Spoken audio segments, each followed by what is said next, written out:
There is a moment every man reaches, whether he admits it or not, a moment where he realizes his life is no longer being lived deliberately. Not destroyed, not ruined, just leaking away. It doesn't arrive with drama, no explosion, no breakdown. It arrives quietly. You sit down to work, but your mind refuses to stay. You open one task, then another, then another. You feel busy, but nothing moves forward. Hours pass. Your body is exhausted, yet your soul feels untouched, like you weren't really present for any of it.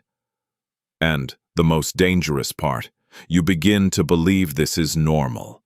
The ancient Shinobi had a name for this condition. They didn't call it distraction. They didn't call it laziness. They called it a divided spirit. A man whose attention is split is already defeated, even if no enemy stands before him. You may not be fighting on a battlefield, but you are fighting something just as lethal. 1,000 invisible pulls on your mind. Notifications, thought loops, regret, urgency, noise pretending to be importance.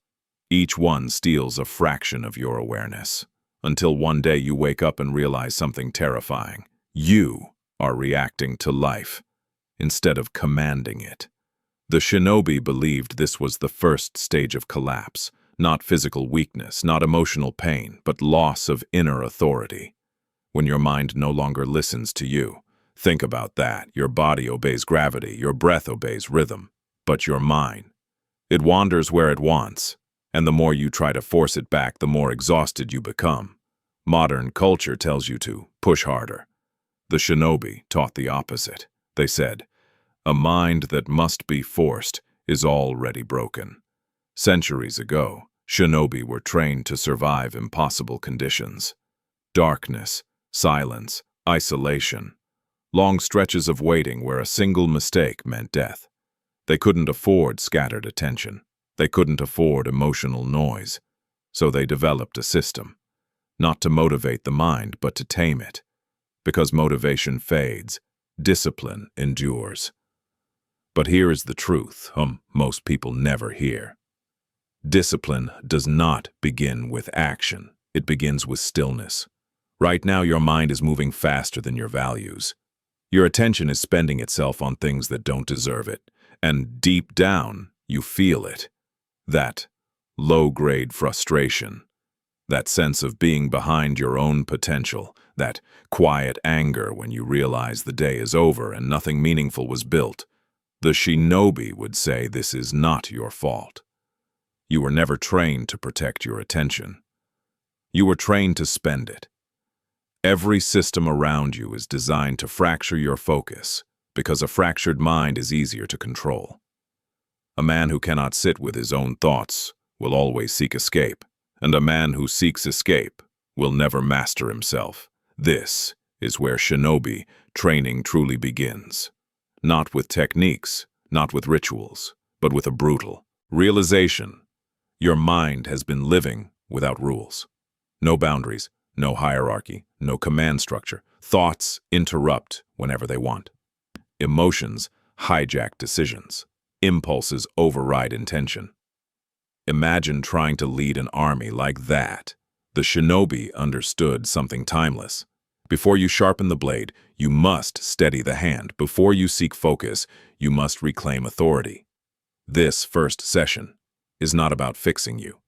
It is about waking you up, about seeing clearly how much of your life is being decided by unconscious momentum instead of conscious choice. Tonight, you don't need a new routine. You need awareness. The Shinobi practiced something called Kage awareness, awareness of the shadow movements inside the mind. They would sit without distraction and simply observe the impulses as they arose. Not judge them, not fight them, just notice. The urge to move, the itch to escape, the discomfort of silence. Most men fail here, not because it's hard, but because it exposes them. Silence reveals how restless you've become, and restlessness is the enemy of mastery. Right now, as you listen to this, notice something. Your mind wants the next thing, the next insight, the next trick. That impatience is the cage. The Shinobi believed that a man who cannot remain still for a few minutes cannot be trusted with power, because power amplifies whatever already controls you. So in this first session, your task is simple, but not easy. Do nothing. Sit, observe, notice how often your mind tries to leave the present moment.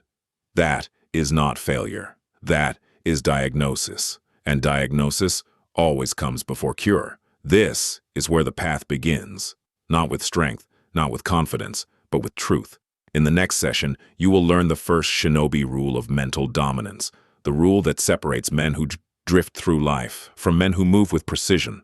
But for now, if this session made you aware of something you've been ignoring, if you felt seen rather than entertained, like this video, not for me, for yourself, because acknowledging the problem is the first act of discipline. The Shinobi believed something most people never realize. Your mind does not need more motivation. It needs structure. When ancient Shinobi recruits failed their early training, the masters didn't scold them. They didn't yell. They didn't inspire. They simply removed freedom, not physical freedom, mental freedom, because a mind without structure will always betray its owner.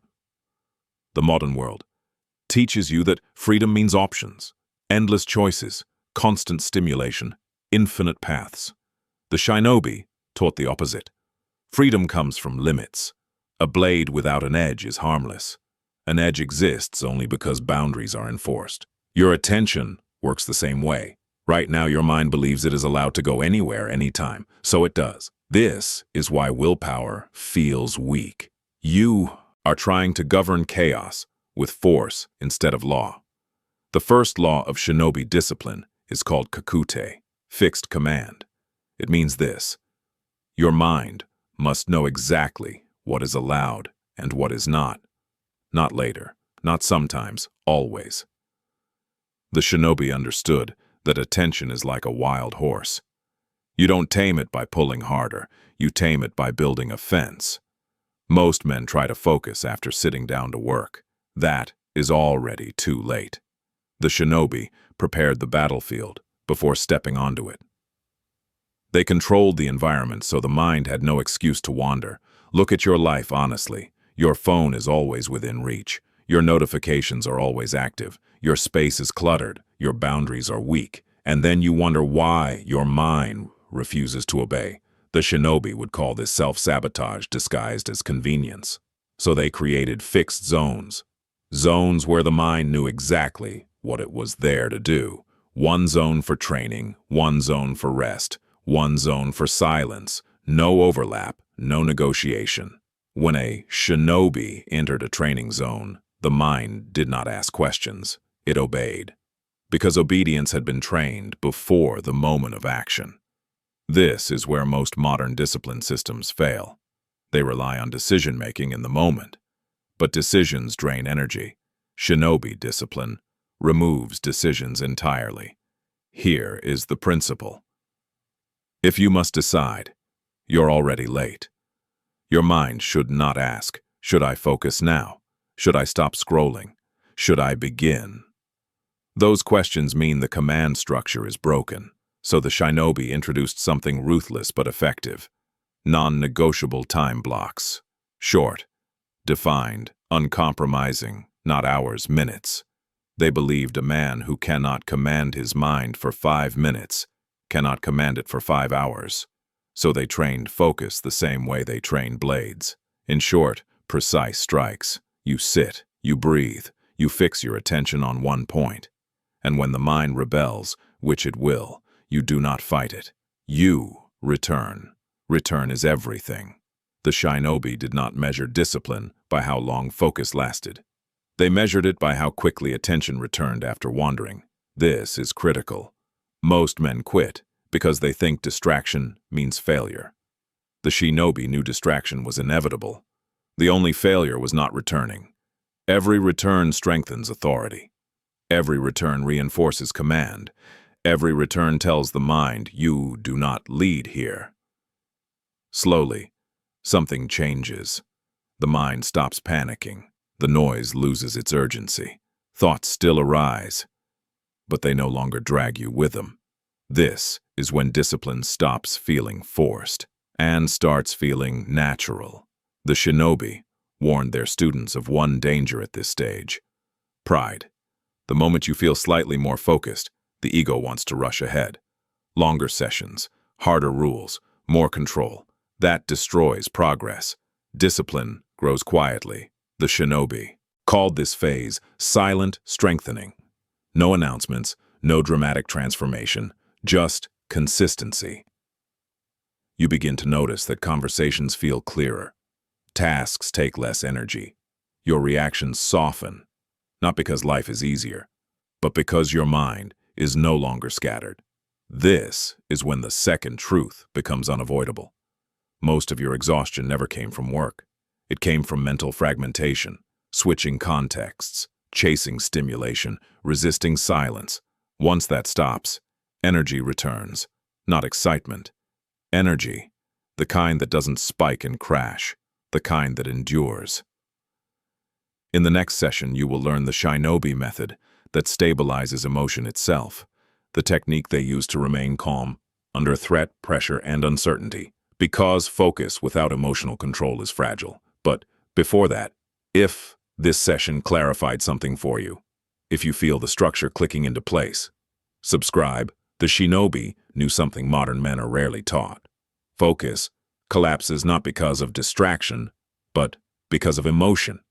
You can remove noise, you can set rules, you can build structure, but the moment pressure enters, fear, frustration, impatience, self-doubt, the mind breaks formation. That is why most discipline systems fail under stress. They train behavior. The Shinobi trained emotional command. On the battlefield, emotion was more dangerous than any blade. Fear shortened breath. Anger narrowed vision. Excitement destroyed timing. So, the Shinobi asked a different question. How do you remain steady when the storm rises inside you? Their answer was simple, brutal, and effective. Control the breath, and you control the mind. Not metaphorically, biologically. Emotion rides on breath. When breath becomes shallow, emotion intensifies. When breath becomes erratic, thought becomes chaotic. When breath is steady, emotion loses its grip. The Shinobi called this discipline Mizu no Kokyu, the breath of water. Water does not resist force. It absorbs it. It flows without losing shape. When a Shinobi felt emotion surge, he did not suppress it. Suppression creates pressure. Instead, he slowed the breath until the emotion had no fuel. This is where most men misunderstand emotional strength. They think strength means not feeling. The Shinobi knew strength meant not obeying. Emotion can speak. It cannot command. During training, Shinobi were deliberately stressed. Long waits, cold nights, uncertainty, silence. Not to harden the body, but to expose emotional weakness. Because whatever emotion controls you in training will control you in life. Right now, your focus doesn't break because you are distracted. It breaks because discomfort makes you escape. Boredom, anxiety, restlessness. You don't leave the task, you leave the feeling. So, the Shinobi removed escape. They would sit motionless and breathe while discomfort screamed. Not forcing calm, allowing sensation to rise and pass. This taught the nervous system a critical lesson. Discomfort is survivable. Once the body learns this, panic dissolves, urgency fades, the mind stops demanding relief. This is why modern people feel overwhelmed so easily. They have trained their nervous system to flee discomfort instantly. Scroll, switch, snack, stimulate. Each escape teaches the body that discomfort is dangerous. The Shinobi reversed this conditioning. They stayed. And staying changed everything. When emotion no longer hijacks breath, focus stabilizes naturally. You don't have to fight thoughts. They slow on their own. You don't have to force presence. It emerges. This is the hidden secret. Calm is not created by thinking differently. It is created by breathing differently. And once calm exists, focus becomes effortless. This is where most men experience their first true shift. Not motivation, not excitement, a grounded silence. You begin to notice emotional distance, not numbness, distance. You feel anger rise, but it doesn't drag you. You feel stress, but it doesn't spiral. You feel impatience, but it dissolves. This is emotional sovereignty. The Shinobi warned their students here as well. Do not mistake calm for completion. This is not the end, it is the foundation, because once emotion is stabilized, the mind becomes dangerously clear, clear enough to confront something most people avoid for their entire lives: identity. In the next session, you will enter the most difficult phase of Shinobi discipline, the phase where distraction no longer hides what you've been running from, the phase where silence reveals who you really are. But before that, I want you to do one thing. Not for discipline, not for growth, for honesty. Comment below. What emotion breaks your focus the fastest? Is it anxiety, restlessness, anger, fear of failure, overthinking? Name it. Because once you name it, it no longer owns you. There comes a point in Shinobi training where the noise finally stops. No racing thoughts, no emotional spikes, no urgent impulses pulling the mind in 10 directions. And this is where most men expect peace. Instead, they meet discomfort of a different kind. Silence, not the peaceful silence people romanticize, but the raw, exposed silence where there is nowhere left to hide. The Shinobi warned their students about this phase. They called it Kokoro no Kage, the shadow of the heart. When distraction disappears, what remains is not calm. What remains is truth. Modern life protects you from this moment. Music in your ears, screens in your hands, voices everywhere. Because silence forces confrontation. When the mind is no longer busy reacting, it begins to ask dangerous questions. Who am I without distraction? What have I been avoiding? What have I delayed? What kind of man am I becoming?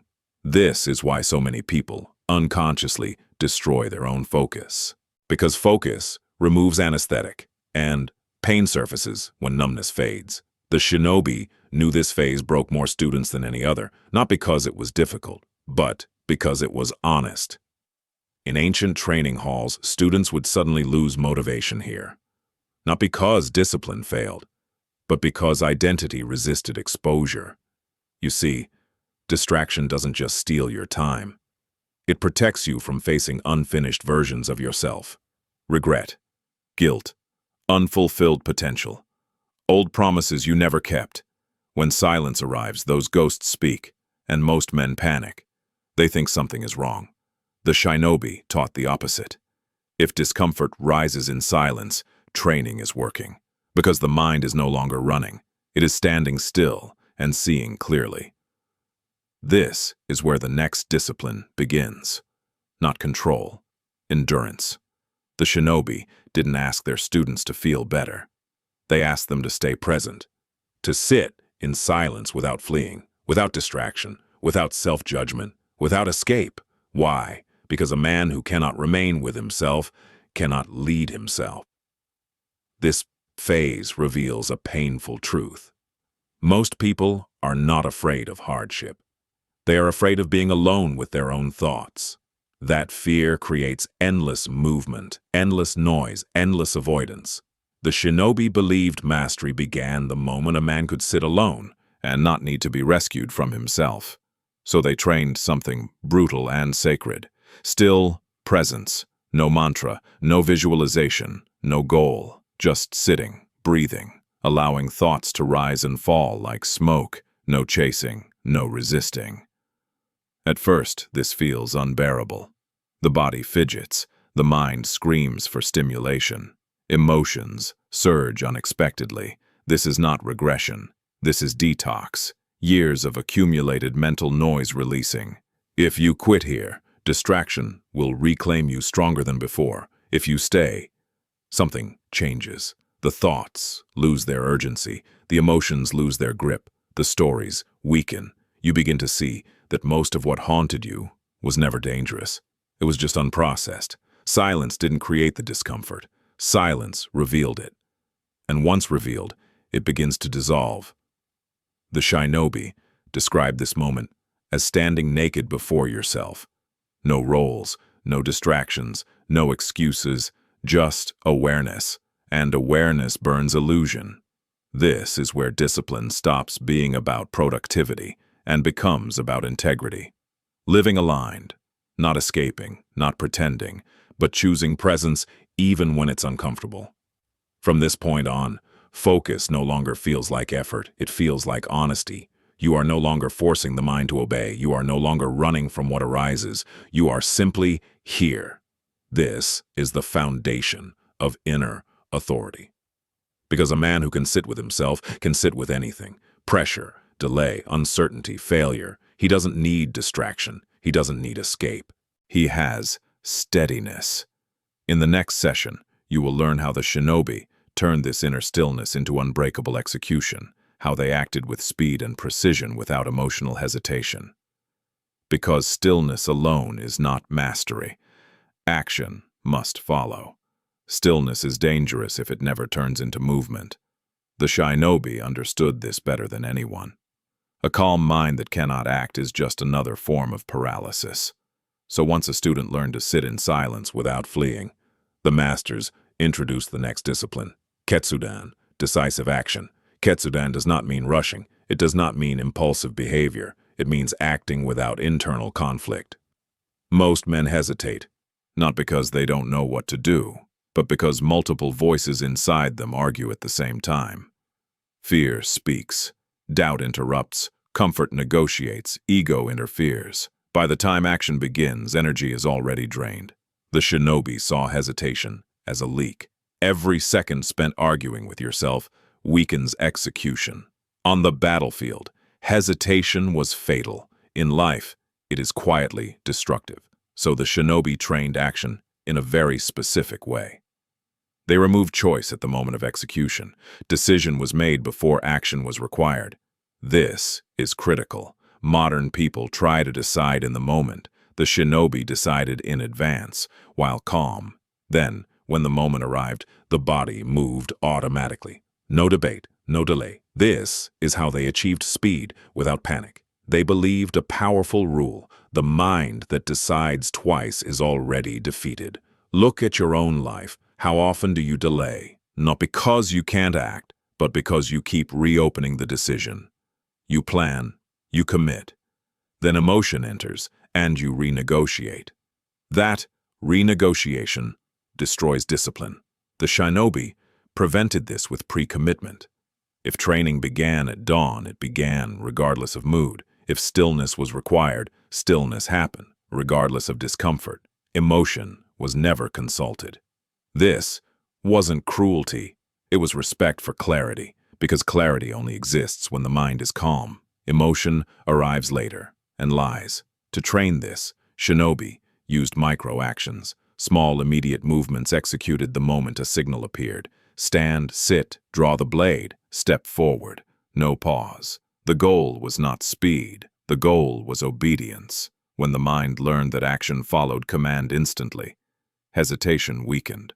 Over time, something powerful emerged. Confidence, not emotional confidence, structural confidence. The kind that comes from knowing, when I decide, I move. No second guessing, no collapse. This is what most people call discipline. But discipline is only the surface. The deeper change is trust in self-command. You begin to trust yourself because you no longer betray your own decisions. That trust is rare, and it is dangerous, in the best way. Because once trust is restored, execution becomes clean, focused, quiet. The Shinobi also trained something else here: single strike mentality. They believed that when action is required, it must be complete. No half effort, no divided attention. One movement, one task, one direction. This is why multitasking destroys effectiveness. It fragments force. A Shinobi never split attention during execution. Even mundane tasks were performed with full presence, not for productivity, for conditioning. The body learned how to move as one unit. Mind, breath, and action aligned. In modern life, this means something simple but uncomfortable. When you begin a task, you stay until the next clear stopping point. No switching, no checking, no escape. If resistance arises, you breathe. and continue. Not aggressively, calmly. This is how execution becomes effortless. Not because it's easy, but because resistance is no longer obeyed. The Shinobi warned their students. At this stage, the ego will attempt sabotage. It will demand faster results, bigger achievements, recognition. Ignore it. Execution is not about proving anything. It is about alignment. When thought, emotion, and action align, life becomes precise. And precision creates power. In the next session, you will learn how the Shinobi protected this power, how they prevented relapse, distraction, and decay once discipline was built. Because building focus is one battle. Keeping it is another. Most men don't fail because they never improve. They fail because they improve, then decay. A few good weeks, a short streak of discipline, then slowly, quietly, old habits return. The Shinobi considered this the most dangerous phase. They believed losing discipline was worse than never having it. Because once you've tasted control, falling back feels like betrayal. So they trained a principle more important than focus itself: preservation. The Shinobi understood a brutal truth. Discipline does not collapse suddenly. It erodes silently. One skipped practice, one small exception, one just this once. The mind doesn't rebel. It negotiates, and negotiation is how decay begins. So the Shinobi designed systems that removed negotiation entirely. They didn't rely on motivation. They didn't rely on mood. They relied on ritual. Ritual is repetition without debate. The Shinobi performed the same small actions every day, regardless of circumstance. Not to feel disciplined, to remain disciplined. They believed something critical. A man who changes his routine based on emotion is already compromised. So they created anchors, simple, non-negotiable acts that mark the day. The same breath practice at the same time, the same stillness ritual, the same preparation before action. These anchors stabilized identity. Even when life became chaotic, the anchors held. This is where modern systems fail. They are too complex, too ambitious, too dependent on energy. The Shinobi kept it minimal, because complexity collapses under pressure. Simplicity endures. Another rule governed preservation. Never miss twice. A Shinobi might fail once, miss a session, lose focus, break form, but never twice in a row. Why? Because one failure is an event. Two is a pattern. Patterns rewrite identity. So if discipline cracked one day, the next day became sacred. No excuses, no emotion, just return. This prevented spirals. Most people fall not because of failure, but because they react emotionally to failure. Guilt, shame, self-criticism. The Shinobi rejected this. Failure was treated as information. Nothing more, nothing less. Emotion was not invited. They simply corrected course. This made discipline resilient, not fragile. Another danger existed at this stage: comfort. As focus improves, life becomes smoother. Tasks feel lighter, stress reduces, confidence grows. This is when the guard drops. The Shinobi warned, comfort dulls vigilance faster than chaos. So they practiced controlled difficulty, cold exposure, extended stillness, reduced stimulation, not to suffer, but to remind the nervous system. Strength is maintained, not assumed. This kept discipline sharp. They never allowed the mind to forget who was in command. Your modern equivalent is simple. Do not remove all resistance from your life. Keep one daily practice that challenges comfort, silence, stillness, delayed gratification. This preserves authority. Finally, the Shinobi trained environmental defense. They treated their surroundings as extensions of the mind. Clutter weakened focus. Noise fragmented attention. Unnecessary choice drained energy. So they simplified relentlessly.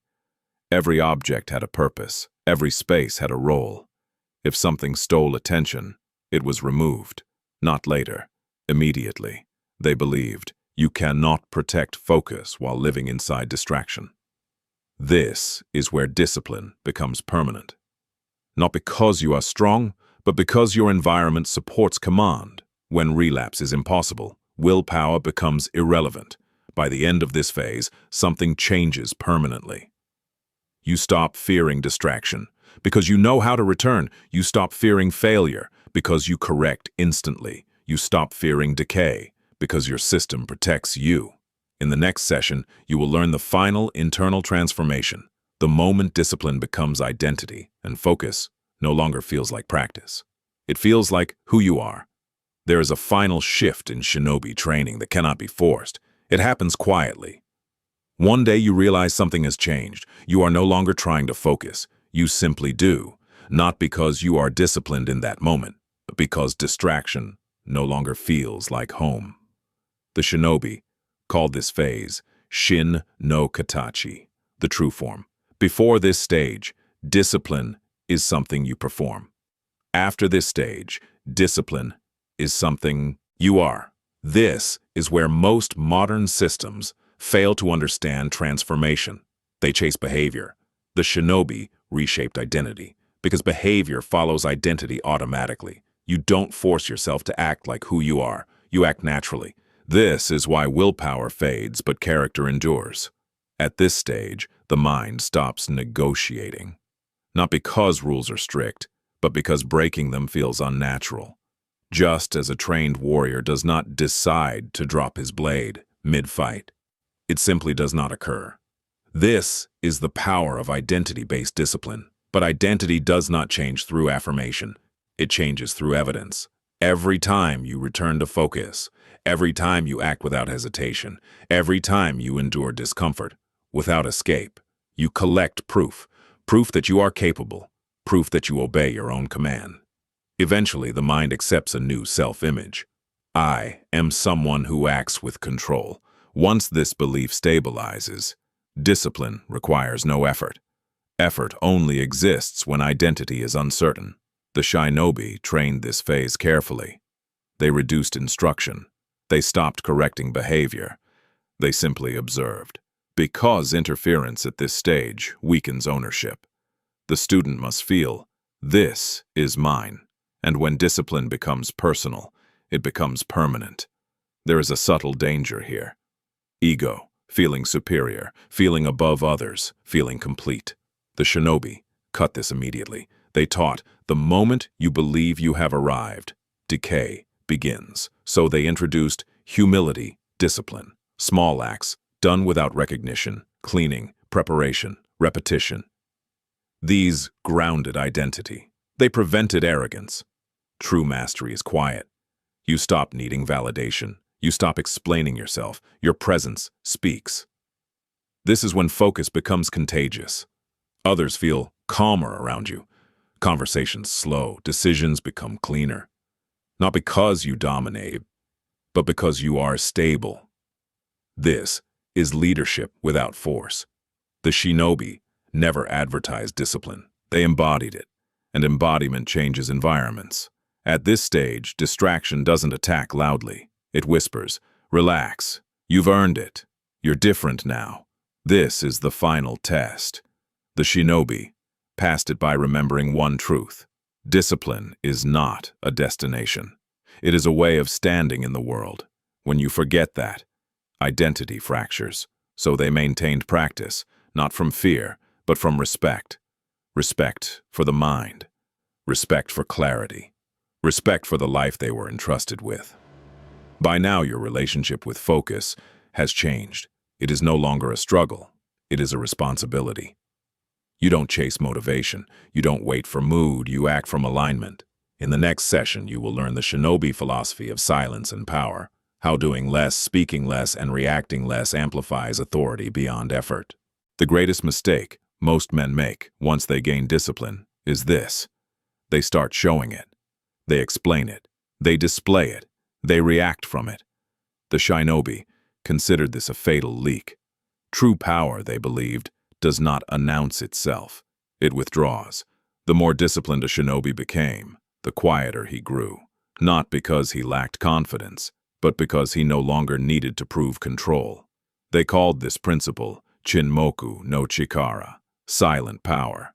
In modern life, Noise is mistaken for strength. Fast replies, strong opinions, constant presence. But the shinobi saw noise as compensation. A restless mind seeks expression. A stable mind chooses restraint. This is why silence amplifies authority. When you stop reacting immediately, people feel it. When you stop explaining yourself, tension rises. When you speak less, your words carry weight. This is not manipulation. It is physics. Energy conserved becomes force. The shinobi trained silence deliberately.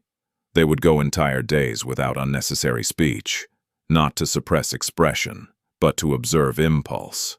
Most speech, they realized, is emotional discharge, filling space, relieving anxiety, seeking validation. When speech is reduced, awareness increases. You begin to notice how often you speak to escape discomfort. The same is true of action. Most action is unnecessary movement, busy work, performative effort, motion without intention. The shinobi cut this ruthlessly. They acted only when action mattered. This created an unusual presence, calm, unhurried, precise. Others sensed it immediately, because stillness makes noise uncomfortable. In modern terms, this is why a disciplined man unsettles chaotic environments. He does not match the rhythm. He does not react. He waits. Waiting is the ultimate display of control. Most people cannot wait. They rush to resolve tension. They rush to respond. They rush to prove relevance. The shinobi waited until the moment demanded movement. Then they moved completely. This is why they appeared fast. They were not fast. They were not early. They also practiced reaction delay. When something triggered emotion, they paused. One breath, two breaths. Emotion lost momentum. Impulse faded. This pause created dominance, not over others but over self. In conversations, this is devastatingly effective. When insulted, you pause. When challenged, you pause. When pressured, you pause. The other person reveals themselves in the silence. This is invisible leverage. The shinobi believed, whoever breaks silence first is already off balance. Silence forces truth outward. The disciplined man doesn't chase clarity. He waits for it to surface. This is why less effort creates more impact. The more you react, the more energy you spend. The less you react, the more power accumulates. By this stage, discipline is no longer internal. It radiates. You don't need to control situations. Your presence stabilizes them. This is where people begin to ask, what changed about you? And you won't know how to answer, because the change wasn't loud. It was subtractive. You removed excess thought, excess emotion, excess reaction. What remained was essence. This is shinobi power, not domination, not aggression, but unshakable center. In the final session, you will learn the last teaching, the one the shinobi passed only to those who had fully internalized discipline, the teaching of return. Because no matter how strong you become, life will test you again.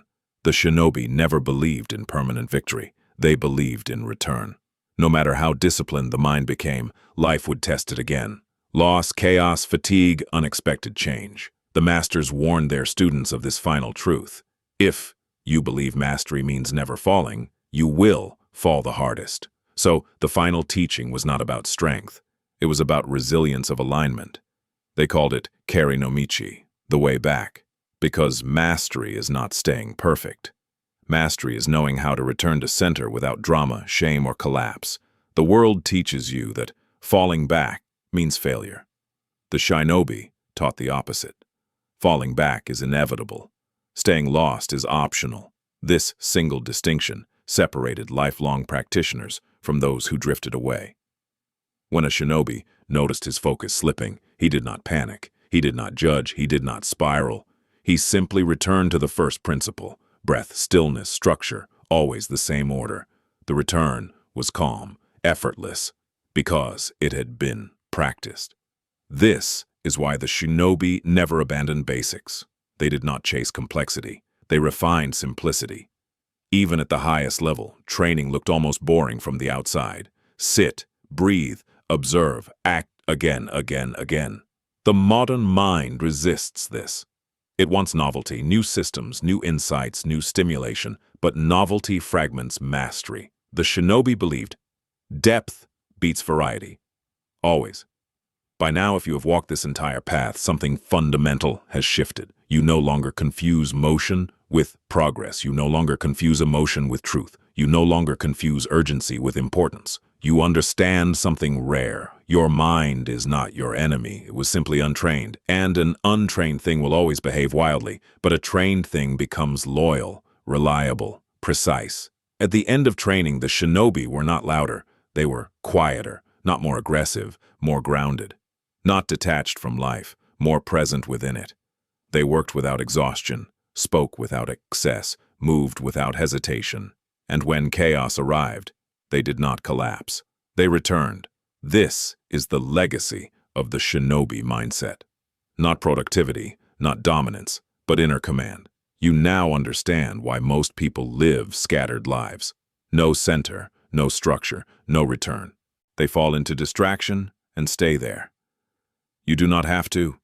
You know the path back. Silence, breath, attention, action. When you forget, return. When you drift, return. When you fail, return. Not tomorrow, not dramatically, immediately. This is the quiet power that outlives motivation. Years from now, when life changes again, and it will, this system will still be here. Because it is not dependent on circumstances.